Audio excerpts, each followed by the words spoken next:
So thank you guys for coming. I know it's week 8, right? Yeah. Oh no, it's week 7. Yeah, it's week 7. So thank you guys all for coming. I know it's like a really inconvenient time. So just to give a sort of topic for meeting today. So today the meeting's going to be mostly Dhruv. He'll go over a pretty cool sort of high-level topic on like DeFi in general. So if you have like interest in using some of these applications or actually want to see what they look like, Dhruv will give you a really good walkthrough and basically what this stuff actually does on like a very user level. And then before that, I'm kind of giving like a topic about like the market and the landscape in general as it pertains to sort of right now and like where we are.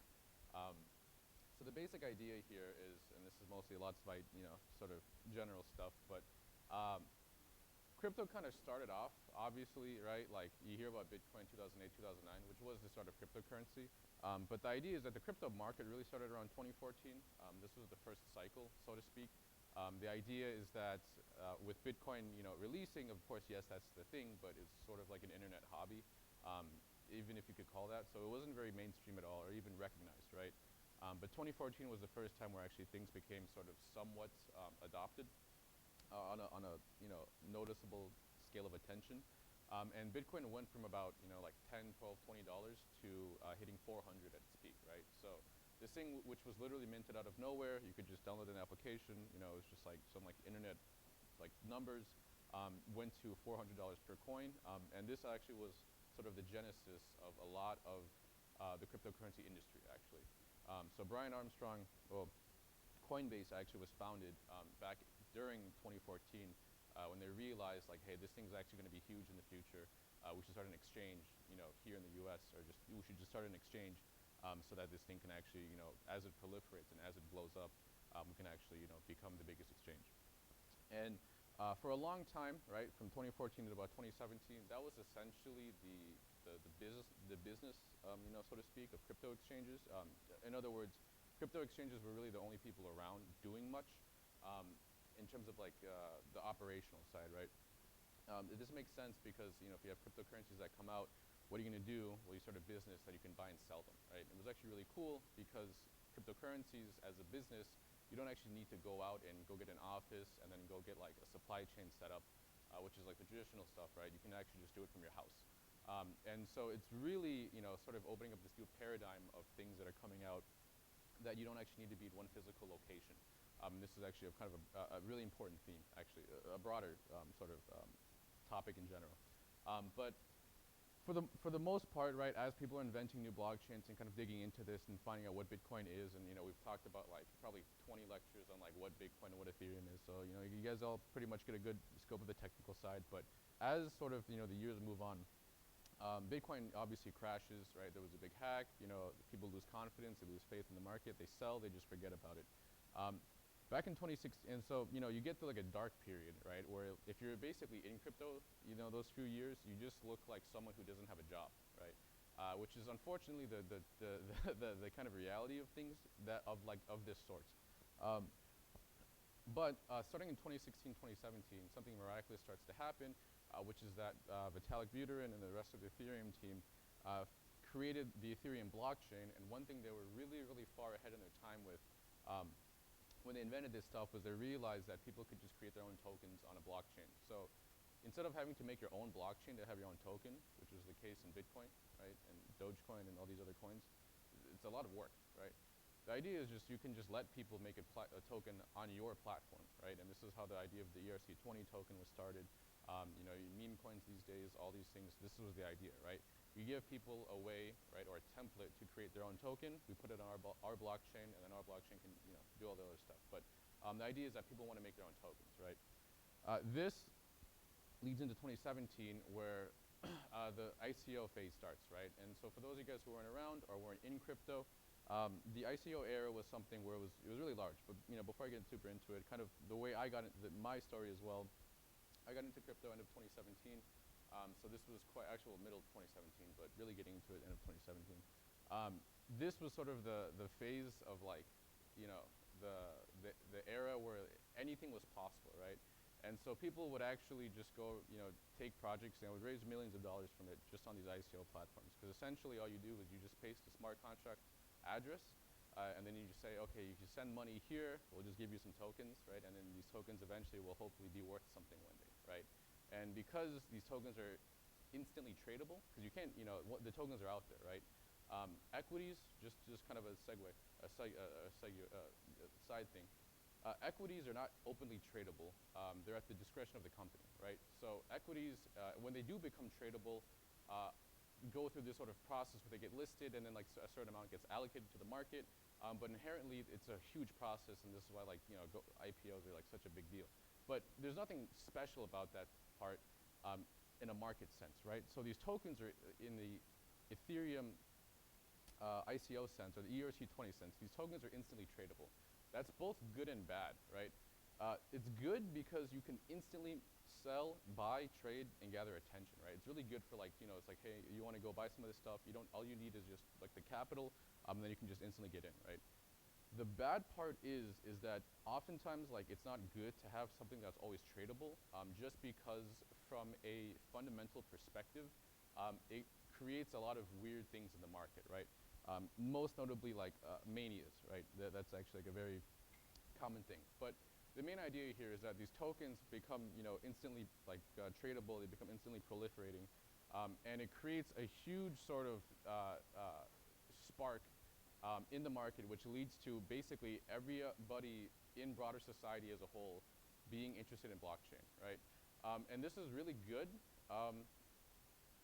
for you guys, right? Because this essentially makes this thing legitimate, and it gives it a lot of institutional adoption or institutional recognition. The bad part is for anybody who got in cryptocurrency sort of during that era, you probably lost money, right? And this is actually almost true for anybody who gets into crypto in the first place who's not careful, right? Which is usually the case with new technologies. You lose money, right? So the proceeding, after the hype dies down, the proceeding two and a half years is also, again, a really dark age, right? And so the picture basically looks like you get super into this new technology or whatever, you've lost money, and also you get to the point where it doesn't look like whatever you're working on is actually legitimate, right? These things are, again, kind of, it looks like a little bit ridiculous, right? But these themes are actually quite important, I think, to actually sort of at least recognize.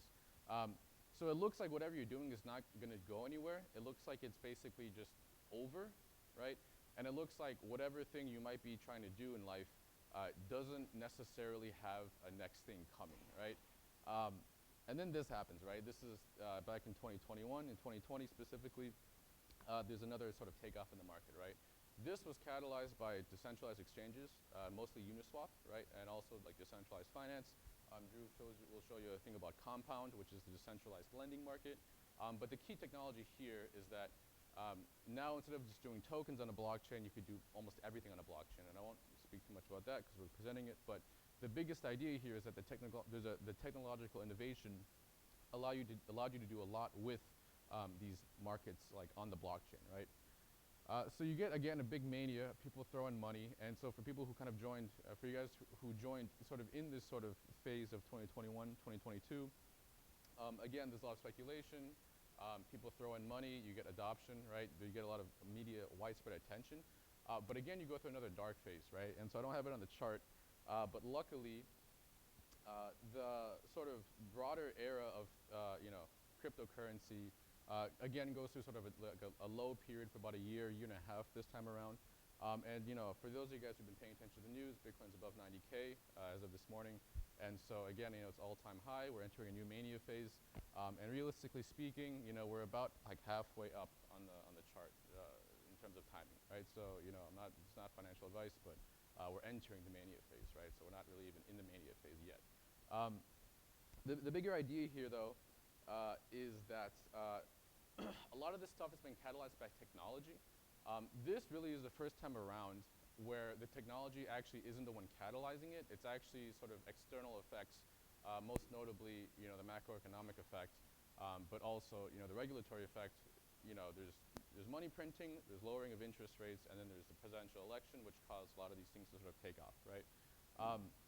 Point being here, though, is that there is a lot of money waiting to be put into these markets, as you can see from both fundamental and historical performance, but there's actually not that much new technology yet, right? So this actually provides a really big green field for anybody who wants to get into cryptocurrency now, because anything you do will just get a lot of money in terms of attention, right? So I just wanted to lead with that because I think that's a good message to put out there.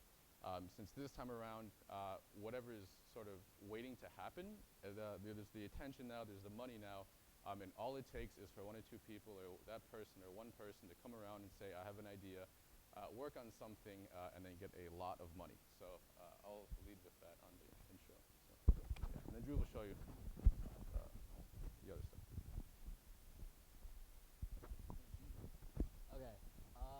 So the plan for the rest of this meeting is to cover DeFi protocols, and to give an idea of what the biggest DeFi protocols do, go into a little bit about how they work. Not too in depth because then that'll get like really technical and I don't want to lose everyone. But so let's just start with a general overview. So this kind of shows the idea of you have centralized traditional finance, which most people and most of us are used to using. And there's all these different aspects of traditional finance. And the idea with DeFi is we want to rebuild a lot of these things into newer, more efficient, faster, and more scalable kind of applications. And so just generally, traditional finance is tightly controlled. There's many intermediaries. It's built on decades-old infrastructure and processes, and centralized control. There's payments that can be blocked. It's slow. Access can be denied to anyone. It's prone to human error, while it kind of just makes this entire system that's generally pretty opaque. While on the other hand, decentralized finance is built for the internet age. It's open for anyone to use who has an internet connection. Users have control over their own funds directly. It has visibility where everyone can see their funds, everyone can see what's happening with their funds. It's largely owned and maintained by users that use the protocols and use the applications themselves. It has markets that are always open and has like near instant settlement times. So the idea is if we can scale up a lot of these applications, they're much better than traditional finance and centralized finance. So how do we get DeFi? So obviously Bitcoin was created in 2009, and Bitcoin was very simply just a payment system, right? You were able to kind of create this ledger with transactions where person A is able to send Bitcoins to person B, and it was the first blockchain. It was something very impactful, very meaningful, but Bitcoin was really simple in that like all you're able to really do is send transactions from person A to person B, and there's basically a group of people who are like led by Vitalik really, who said, okay, look, we have blockchains that can do really powerful things, but like I want to do more than just send transactions between people. And so they came up with this idea of what if we create smart contracts and write programs on blockchains, and then we're able to create way more robust apps that can be built on blockchains. And by doing that, that created the ability to come up with DeFi protocols and DeFi applications and recreate a lot of the traditional finance systems on blockchains. So like what makes DeFi possible? It's really smart contracts. And so traditional finance, like this top row, is really built on the fact that there's contracts and lawyers and intermediaries and courts, right? So if somebody tells you that their business is going to do something, sign a contract, you have lawyers that enforce that, you have lawyers who write the contract, and if something gets broken, you go to the courts to settle it. And that creates the need for a bunch of intermediaries and a lot of people in the middle who take cuts of fees and things like that. You really can't reduce those fees, right? You're stuck with these intermediaries, you're stuck with the lawyers, you're stuck with the courts, you're stuck in that system. And it's just a system with a lot of middlemen. Smart contracts prevent all of those issues. So smart contracts are programs that run on blockchain, and blockchains like Ethereum or Solana or Tron, or those are kind of the big ones. And the key characteristics of blockchains is they're permissionless. So anyone's able to access them, anyone's able to run them, and they're also verifiable and transparent. So anyone can read them, anyone can see what's going on inside of them, which is like very, very important because then that results in this idea of trustless computation. You don't need to trust that something is going to happen that's written in the smart contract. It'll happen if the requirements are met for it to happen, right? You don't need to have lawyers. You don't need to take it to courts. You don't need to do any of that. Everything will settle on the blockchain, and everything's transparent and verifiable. So then that means you cut out all of these middlemen that are littered throughout traditional finance, which allows for a lot of cool new things that weren't possible otherwise. So this is like just a diagram of kind of what the space looks like right now. So there's the layer ones like Ethereum, Solana, and on top of those layer one blockchains, people build their protocols, right? So you have decentralized exchanges like Uniswap, there's Curve, you have money markets for lending and borrowing like Aave and Compound. There's stable coins, which I think are gaining, like, really like everybody's heard of stable coins now and how they're built on blockchains. There's different types of stable coins. There's decentralized ones like DAI. There's centralized ones like USDT and USDC. There's bridges between blockchains, NFTs, payments, derivatives like DYDX, which we'll talk about a little bit too. So there's all this stuff built on top of blockchains and all these different categories of finance, right? So it's a pretty robust system.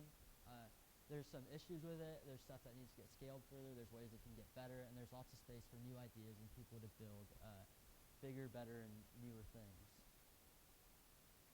So one of the key metrics people look at or use when they look at DeFi protocols is TVL, which stands for total value locked. And so TVL is basically just the US dollar value of the total amount of assets that are staked or held in a protocol. And so essentially for something like Uniswap, which we'll get into, there's liquidity pools, and the total amount of dollars LP'd into these liquidity pools or held in these liquidity pools get added to DeFi, get added to Uniswap's TVL. And same thing with like lending pools for Aave, which we'll talk about. And so Ethereum is this big blue part. Ethereum has the vast majority of the TVL and just the entire DeFi ecosystem. So like one of the main reasons is Ethereum has like just the most vibrant developer ecosystem. There's the most developers, most people building stuff on Ethereum, and Ethereum just has the best environment to create new dApps, new decentralized applications. Solana's gained more market share recently. A lot of people have been using Solana, but Ethereum's still the biggest. And Tron and Binance's smart chain are I think they're like 3 and 4 on this list, or 2 and 3. But those are the other ones, and everything that really gets built on Ethereum like originates there, and then people build equivalent similar things on other chains is what tends to happen.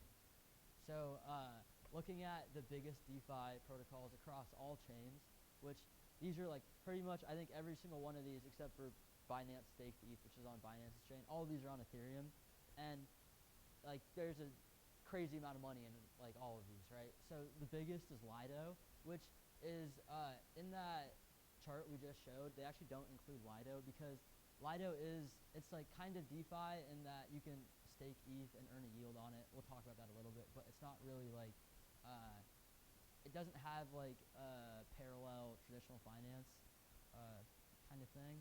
So Lido's a little bit different, but Lido has $23 billion staked on it.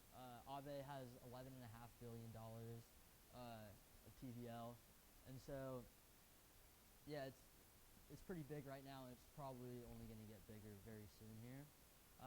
So first, gonna just mention Lido a little bit, just because it's the top of the list. Lido is liquid staking, which basically means if you guys are at the Ethereum meeting, you may remember that the way the Ethereum protocol is secure is through staking. So people put up a certain amount of ETH that they want to, and then they validate transactions, they add new blocks to the blockchain, they propose blocks and do that kind of thing. And essentially the rules around staking is that you need 32 ETH to do it. But 32 ETH is a lot of money. Not everyone has 32 ETH, right? So people like Lido came along and they're like, okay, we'll group a bunch of people together who either don't want to worry about proposing blocks or validating transactions, and we'll sum up all of their ETH to 32 ETH and many multiples of 32 ETH now, obviously, and then they take care of basically all of the validation on their end of creating blocks and that stuff. So basically what happens is you would deposit your ETH into Lido, Lido would then go and stake that ETH among a bunch of validators. They take care of the staking. Staking and validating transactions on the blockchain earns you rewards in ETH. And then, so Lido will take a cut of those rewards for themselves, and they'll distribute the rest of it among everyone else. One of the things to mention, though, that'll come up again is what happens when you deposit ETH is you receive a liquid staking token, or here it calls it an LSD, liquid staking derivative. That liquid staking token is equivalent. It represents the underlying ETH you deposited into the protocol. So if I deposit 1 ETH into Lido, I receive 1 liquid staking token, and I just hold the liquid staking token, right? And what happens is, since I'm earning rewards for depositing my ETH, my balance of the liquid staking token increases, and that's how you're earning your yield by depositing with Lido. It rebases the amount of ETH daily. That's basically it rebases the interest you earn on it daily. Additionally, so yeah, Lido has something like $30 billion of TVL right now. There's a bunch of other people who do similar things too. Lido is just the biggest. There's Rocket Pool also, who's the second biggest. And so this is just a comparison. So Lido, Rocket Pool, this is the ticker of their liquid staking token that you get for depositing. This is the reward in ETH that you get. This is the interest rate. Yeah, and so you can compare different interest rates for different protocols you could use to stake. So okay, that was Lido. Now we're getting into real DeFi protocols. So Aave is, if you remember from this chart, Aave is the biggest DeFi protocol, $11.5 billion of TVL. And what Aave does is lending and borrowing markets, or they create lending and borrowing markets for people. So basically, Aave started out as this project called ETHLend, which was peer-to-peer lending markets. So they would match individual people, someone willing to lend and someone willing to borrow. But what Aave eventually switched to, and now what everyone uses, are liquidity pools. A liquidity pool is basically this construct of a bunch of lenders get together, and instead of individually matching lenders to borrowers, all these lenders deposit whatever token they're willing to lend out into a pool. And then a group of people who want to borrow can come to that pool and take out a loan from that pool. Here's my little diagram I generated with Dolly on ChatGPT. Did a pretty good job, I think. And so this bucket of ETH right here is the liquidity pool. You can think of it as someone who's willing to lend out ETH will come to this liquidity pool, this bucket of ETH. They'll put their ETH in it, and then any borrower can come and take ETH from that bucket or that liquidity pool. So liquidity pool is going to be kind of important, and it's in pretty much every single DeFi protocol, or all the big ones at least. So that's the general idea of a liquidity pool. For Aave, since they're doing lending and borrowing, the way the liquidity pool works is there'll be interest rates for each liquidity pool that are determined by how much is being lent out, how much is being borrowed, and certain governance parameters. So, for example, there's this term called the utilization rate. So if there's people willing to deposit $100 million worth of ETH, and then there's people who want to take out loans worth $90 million of ETH, it's a utilization rate of 90%. So it's just how much of the total tokens in the pool are being utilized to be borrowed at the moment. So if you take out a loan out of this liquidity pool, the interest rate increases, and if you deposit into the pool, the interest rate decreases. There's further more algorithmic details about how this works, and by owning Aave's token and voting on governance proposals, you can change some of the parameters that then change how interest rates are set.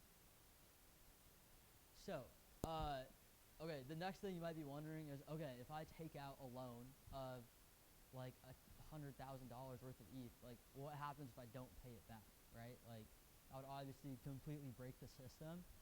So how it works are loans are over collateralized, which is pretty much how every big DeFi protocol works.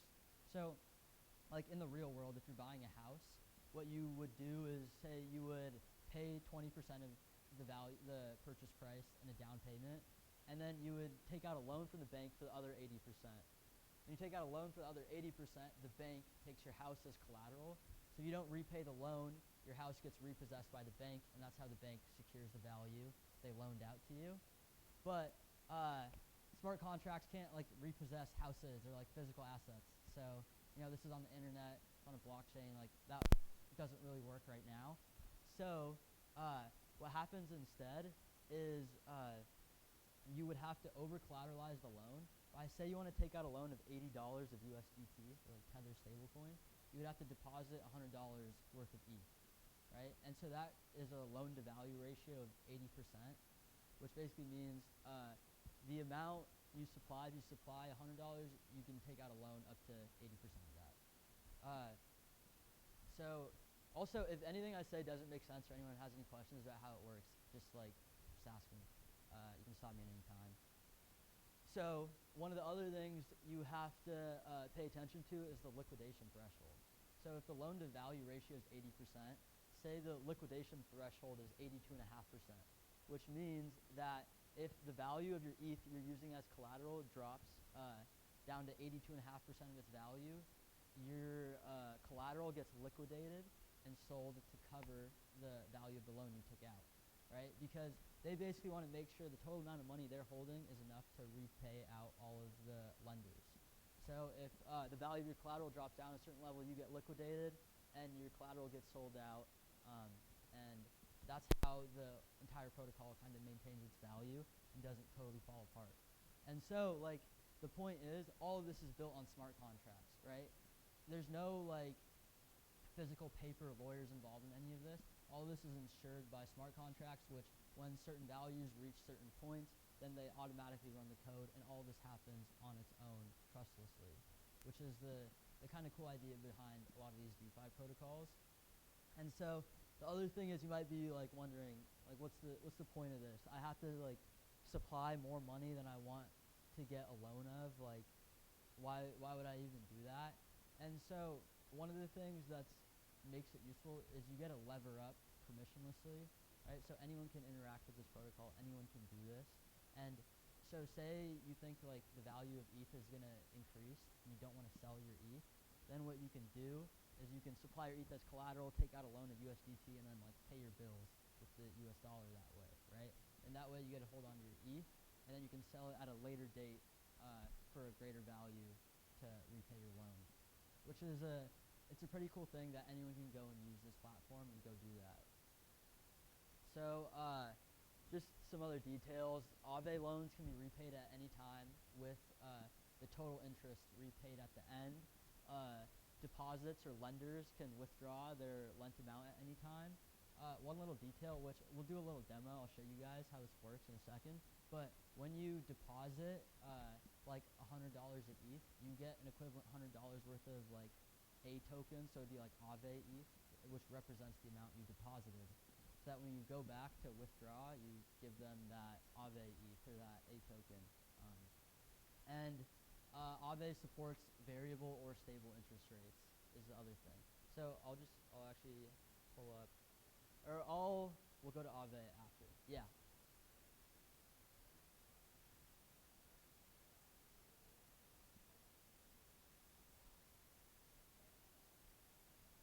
No, you don't pay your loan back at that point. You just keep what you borrowed. So in this example, if your ETH got liquidated, you would just have $80 of USDT now. That's yours. I think you might know this better than me, Jason, but I'm pretty sure there's partial liquidations also, right?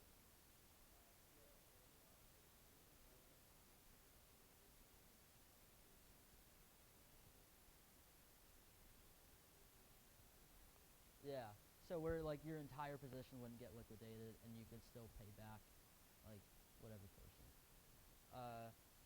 Yeah. Okay. So that's an example of the biggest lending and borrowing market.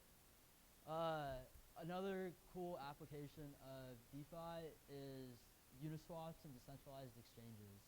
So the way a normal centralized exchange works, right? So if you wanted to buy USDC or if you wanted to buy Aave, how would Aave's token or any other token in the Ethereum network, how would you do that? And the traditional method to do this would just be using an order book, right? And the way order books work, which is what Coinbase and Kraken and these companies do, and same as Robinhood, Charles Schwab, like New York Stock Exchange. They're all order books. So basically, there's a bunch of people who want to buy some amount at some price. There's a bunch of people who are willing to sell some amount at some price also. And you're basically just matching these orders against each other and then executing the sales to each other. But on Ethereum and on blockchains, the issue with order books like that is they're not gas efficient. So basically, gas is just the transaction fees you have to pay for doing a transaction on the blockchain or carrying out some function or just doing anything. You have to pay gas fees, and so order books aren't gas efficient. So people came up with this ideas of automated market makers. And the way automated market makers work is it's basically a liquidity pool where there's a liquidity provider comes in, deposits pairs of tokens. So say in this case it's like USDC and Ethereum. And then people who want to swap tokens can come to this liquidity pool and they deposit their Ethereum and they can take out USDC from that liquidity pool. And then the liquidity providers, they earn interest on what they deposit based on these guys have to pay a fee. So on Uniswap, it's like 0.3% fee right now, I believe. And then you earn an interest rate based on how many people are providing liquidity, how many people are trying to swap, and that kind of thing. So now, the next thing is if anyone can come to this automated market maker liquidity pool and deposit some token and take out another token, it's like, how do you decide how much they get to take out for how much they deposited, right? Like at what price level do they get to do this? And how do you maintain the value of the bucket? How do you allow people to withdraw liquidity? Those are kind of important questions to answer. And so now this is getting a little more complicated, but basically the way this is all maintained is through this x times y equals k curve. This is what something like this is basically what all these automated market makers are built on, where basically you need to hold this equation constant and say x represents the quantity of token B in a pool and y represents the quantity of token A and k is just some constant. When people come and deposit USDC to take out ETH from a pool, you still have to, your position along this curve, you basically need to maintain a position along this curve. So what I mean by saying that is if right now you have, so at the bottom this says USDC, so if in this liquidity pool you have this much USDC and this much ETH, you're at this position along the curve. And then if people come to this pool and they want to deposit this much USDC to see how much ETH they can get, you need to stay along this curve. So they deposit this much USDC, they can take out this much ETH to move to this position along the curve. And that's how, that's generally how the automated market maker works. And that creates a lot of interesting oddities. So first of all, that's a ton of arbitrage opportunities, right? Most of these pools are pretty big, so you're not moving them as far as it shows along this graph. But if someone does move the entire pool, then that creates an opportunity for a bunch of people to move the price back to what it should be, right? And then they can resell whatever asset in some other place to make that difference. There's this idea of sandwich attacks, which is the biggest problem with Uniswap, that they're always just trying to come up with new ways to adjust this to solve it. So, for example, say someone's making this trade to move along the curve here. What someone could do is if they see this trade is going to happen, they could front run it. And they could move the position along the curve down to here, right? And then the person who's trying to execute this trade, his trade moves further along. They get a worse price. And then this person comes and moves the market back by back running the trade at the end, basically swapping back afterwards. That's not a super detailed explanation. You can find a ton of stuff about sandwich attacks online.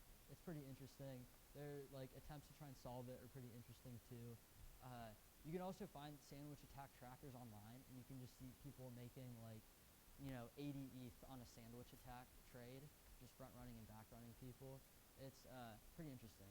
And so Uniswap's liquidity pools sum up to $3.8 billion of TVL. So they're pretty big DeFi protocol too. So, okay, now that you have lending and borrowing, and now that you have this ability to swap assets on chain, it creates this cool ability to lever up on trades. So basically, say that you think that ETH is going to increase in price. What you could do is you could supply ETH as collateral to Aave and then take out a loan of dollars. So you supply $100 of ETH, say take out a loan of $80. Then what you could do is you go to Uniswap, and then you swap those dollars for ETH. So you get another 80 ETH now, and then deposit that ETH back as collateral into Aave. So now you have even more collateral, which means you can take out an even bigger loan. So you take out $64 worth of USDC, and you can take those $64, deposit, swap that in Uniswap for more ETH, and then like put that as collateral in Aave again, and then take out a loan. So basically, you're just like taking 80% of 80% of 80% of your original value, and then now, so you initially got $100, and then you got 80 more ETH, and then say you get another $64 of ETH. So say you have that would be $244 worth of ETH. Now you took your $100 of exposure to ETH and increased that to $244 of exposure to ETH. So you get that upside, and you also get the downside though. So say you're wrong and the value of ETH goes down, then you're really fucked because your collateral is going to drop. You're going to get liquidated, right? And then you don't hold any USDC anymore. So the value corresponding to how much you loaned out gets liquidated. So you'll still have some ETH left, but you will lose an equivalent amount of money for your $244 of exposure to ETH. But if you like play your cards correctly, anyone's able to do this, right? And that's what the next thing I was gonna do was I'll show you guys a little walkthrough of how you could do this with Aave and Uniswap. Okay, first I'm gonna go to Aave, open the app, and then connect my MetaMask. And so you see right here, Aave shows me what assets I have that I can supply. If I open, so MetaMask is just your wallet with coins, the tokens like Ethereum that you hold. So if you see this, I have like the equivalent of $12 of Ethereum. I have like $1.80 of USDC. So what I'll do is I'll supply ETH, and so I'll supply basically $10 of ETH right now. And no, but I have $12 of ETH, it says, right? Yeah, I think they like, for some reason, I think they just like prevent you, and already the max value is less than what the actual max value is. So the other thing was also like I could be a lender, and I like could just supply this and not use it as collateral and just earn an interest rate on it. But so yeah, first I'll supply this, 2-cent transaction fee, and we're using Base, like Ethereum layer 2 right now. So confirm.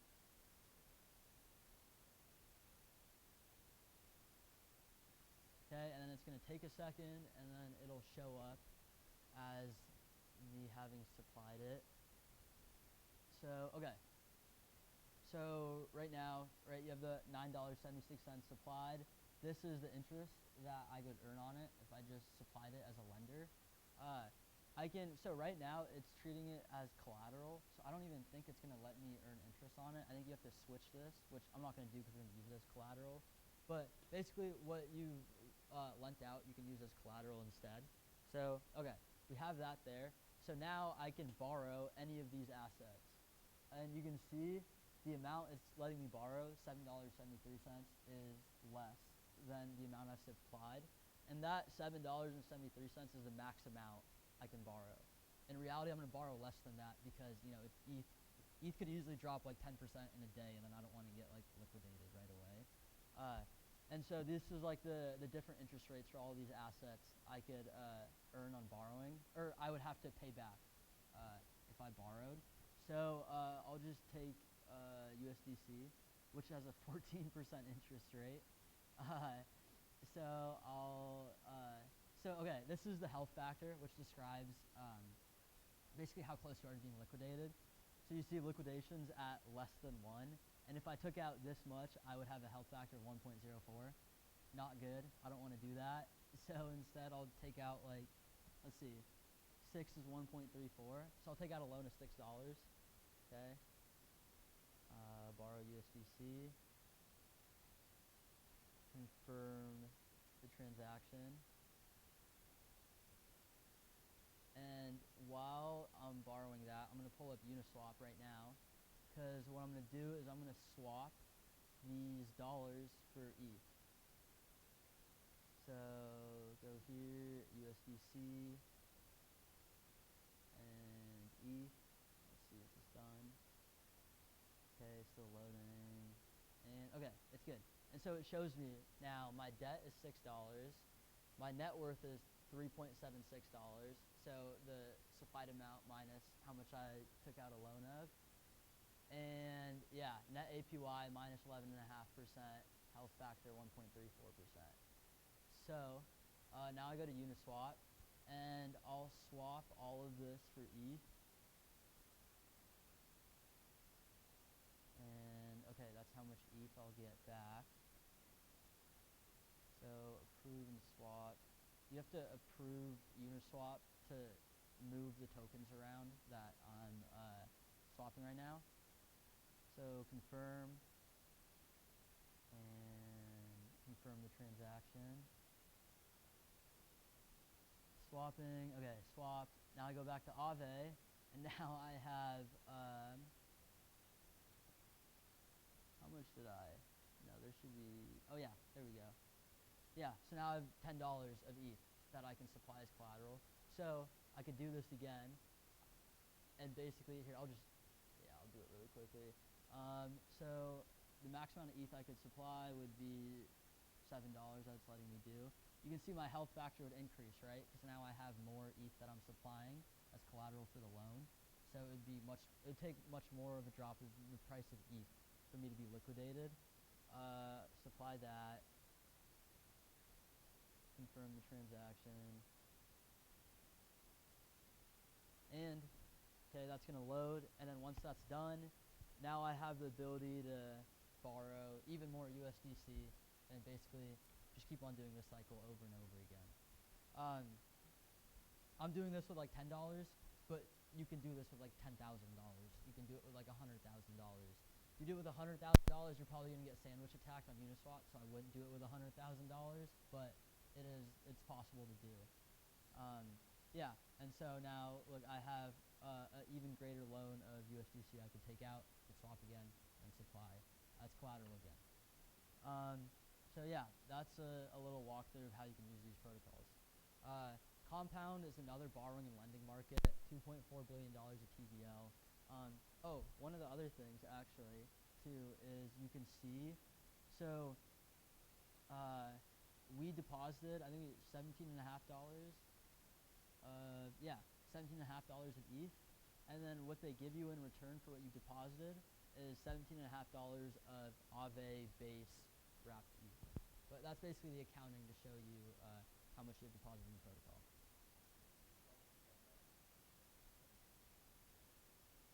Yeah, so I levered up on ETH that way. Yeah.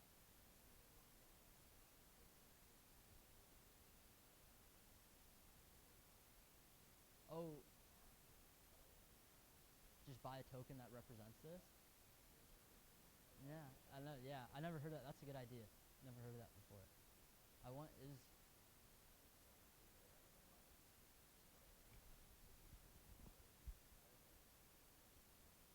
Yeah, interesting. I wonder how that like a smart contract would work to build that. But that's yeah, interesting idea. Um, yeah. So yeah, this represents how much you supplied. Compound uses C tokens to represent the same thing. Compound has fewer whitelisted tokens for lending and collateral and borrowing. And that is just better for risk management, right? Because if you're allowing more tokens for collateral, then if a smart contract behind those tokens actually has like an exploit or the price drops heavily, bad stuff can happen. Okay, now looking at something pretty different, there's Maker and DAI, another DeFi protocol. And what this does is DAI is a stable coin that's softly pegged to the US dollar. So you guys probably heard of like USDC, USDT, Tether. Those are stable coins, but those are centralized stable coins. So basically what USDC and USDT do is they have backdoors written in their smart contracts so that if the government tells them, hey, there's this address that's doing bad stuff, we want you to shut their account down and freeze their assets, they're like USDC and USDT are able to do that. DAI is a decentralized stablecoin. Has a market cap of $5.4 billion. It was launched in 2017. It's pretty big. And so the way DAI works is it's minted and destroyed by MakerDAO smart contracts, and DAI is minted by over-collateralizing, it's basically like a loan. You're getting a loan of DAI by over-collateralizing another asset. So if you lock up, like, say, $100 worth of ETH, you're able to withdraw $80 worth of the DAI stablecoin. Pretty similar to what we just talked about with Aave, but also different in that they created a stablecoin by doing this. Yeah, and so then once you repay the loan and the interest on that loan, the DAI is returned and it's automatically destroyed. And Maker as a whole has $6.1 billion of TVL, and this is like a little diagram of how it works, right? So you can supply any of those tokens as collateral. So you supply $15,000 worth of it, and then you get $10,000 worth of the DAI stablecoin back. Yeah.